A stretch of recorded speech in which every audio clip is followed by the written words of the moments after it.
Satuvimizda Malibu 2 Premier avtomobili dostlar. 2022 yılda ishlab chiqarilgan avtomobilimiz. Benzinde 75 ming probeg. Klassik Absolut Radon yechiri neskanda defekt yo'q. Shuhrat aka o'zini minib yurgan mashina. Endi qilingan ishlari 4 tane toza yumshoq bo'sh balon, mashina polniy shumcha bo'lgan, eshiklari, arka krel, kapotlari hammasi shumcha.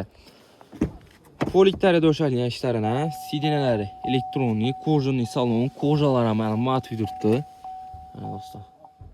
Salonları, panorama lyuk, kurlarında cruise control, multimedia, abduf, abagrev, hamma narsasi bor.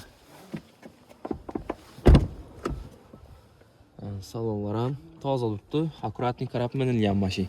Qarab yandan açsanız bo'lsa, videomuzni berib qo'ysa, mashinamiz benzinda. Bagajlar ham keng, 2022 yil. 75 ming probeg. Bahosi 315 million so'm. Avtokredit olgan bo'lsangiz, 82 million bilan avtokredit chiqarib beramiz mashinamizni. Plus notariskaya klasslar 7 million 300 ming so'mdan 5 yil oylik to'lov. Niyat etganlar olsa, bir dana like bosib qo'yasiz videomizga.